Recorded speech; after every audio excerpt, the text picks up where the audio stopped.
Madam has already explained you regarding the firmware components up to a reset circuit Madam has covered. So today I will start with brownout protection circuit. So this circuit will be present in almost all type of embedded systems.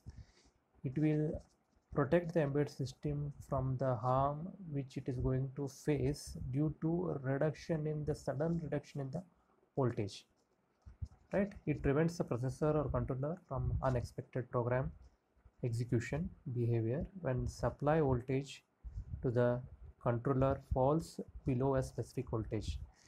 Every processor come or work at a specific threshold voltage.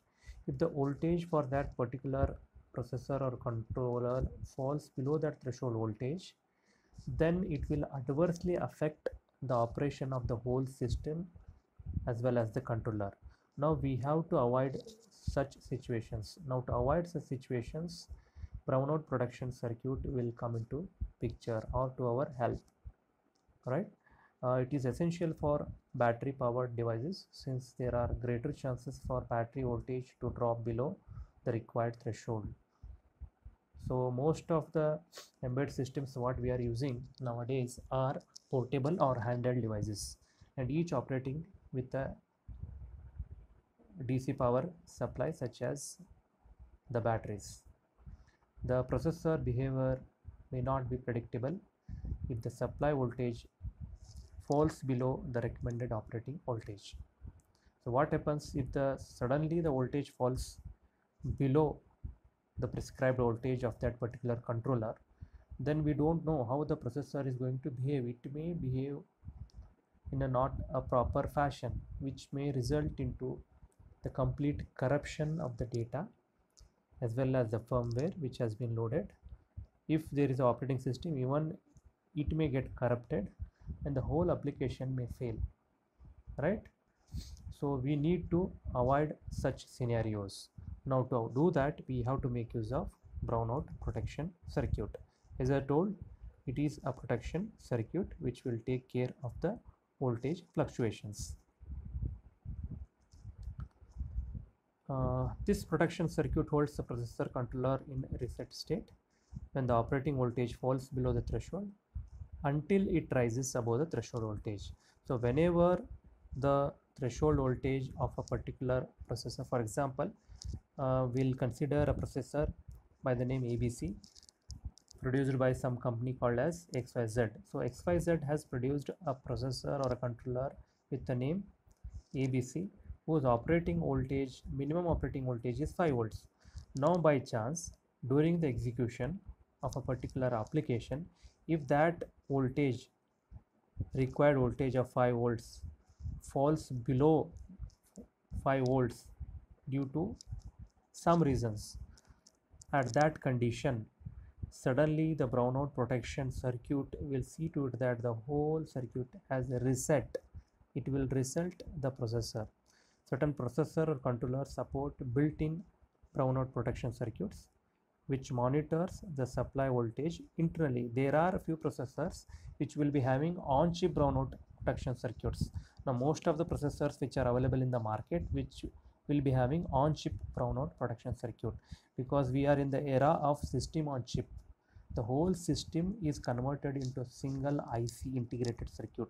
In the previous era, what used to happen, there will be a CPU, there will be IC for CPU, there will be separate IC for DAC, separate IC for ADC, separate IC for timers, separate IC for some other type of IO ports. But now what they have done, since we have era of advanced VLSI technology, they are combining all these small components and they are coming up with a single system which can function as a full system, working system, and they are calling it as a system on chip, right? If the processor or controller does not integrate a built-in brownout protection circuit, the same can be implemented using external passive circuit or supervisor ICs. If it is not available on chip, then you have to go for buying additional or external circuitry. That is quite obvious. Now here in this particular slide I have shown you how that brownout protection circuit looks. All of you please pay concentration. Here you can see a transistor is there with a bias voltage which has been applied. So we have connected a Zener diode in between base and collector. There are few resistors which will act as the bias resistors, right? So the Zener diode and the transistor Q forms the heart of the circuit. The transistor conducts always when the supply voltage, that is VCC, is greater than that of sum of VBE and VZ, right?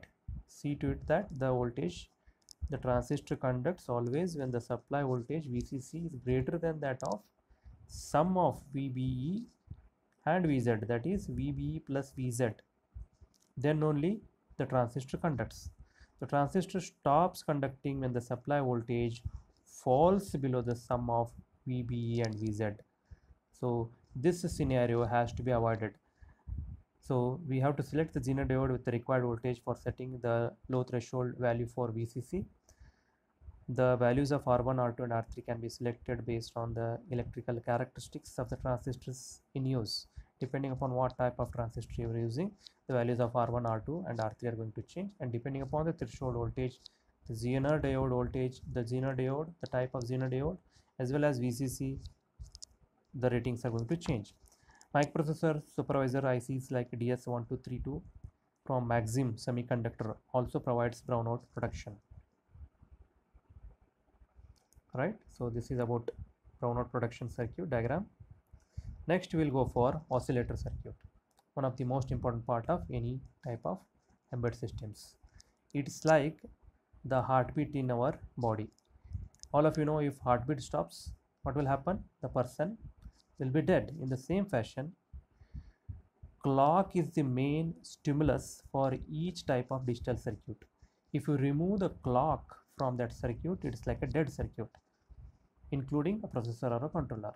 It's a digital device made up of digital combinational and sequential circuit. In general, any type of processor or controller you take, it is nothing but a digital device made up of some combination of some combinational circuits and sequential circuits. The instruction execution of a processor or controller occurs in synchronization with the clock signal. The oscillator unit of embedded system is responsible for generating the precise clock for that particular processor. Right, here we are not bothering about whether it's working at megahertz or gigahertz. Let it work at any frequency, but the whole system works in sync with the clock.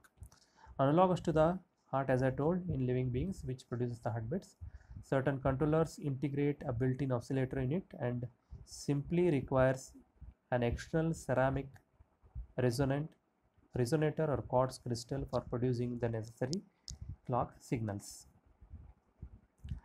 Now, a crystal or ceramic resonator are equivalent in operation, however they possess physical difference.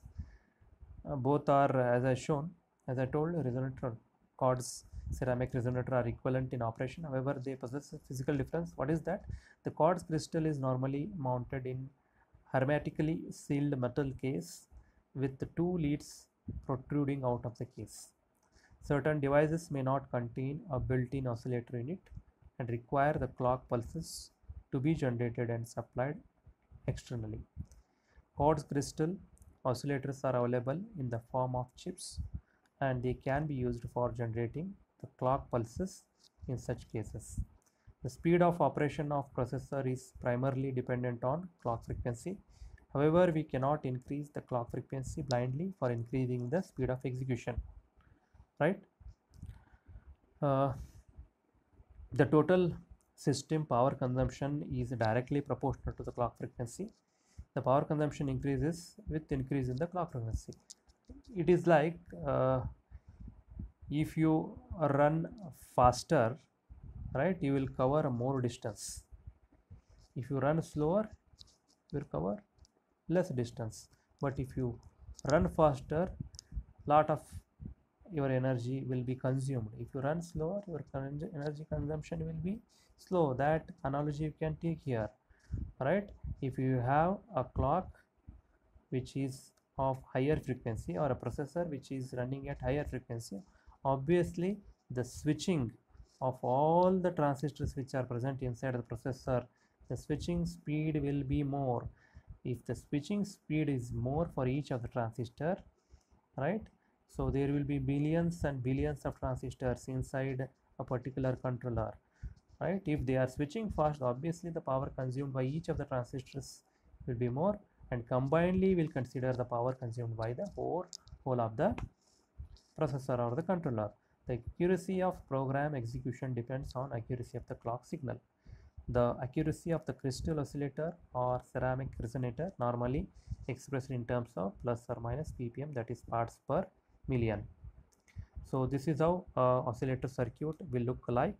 So here you can see we have a capacitor and a resonator circuit C, right, and a Y. A crystal oscillator is there.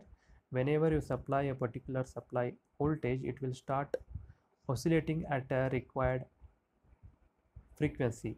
I hope you remember you have done a crystal oscillator experiment in during your third sem, right? Once you supply the power supply, right, a required power supply, it will start vibrating at a particular frequency. That's how oscillator circuit will be generated. Then that oscillations generated by the oscillator circuit will be given to the processor as a clock signal. Okay, so the next part is a real-time clock. This I will be taking in the next part of the video tutorial. Thank you.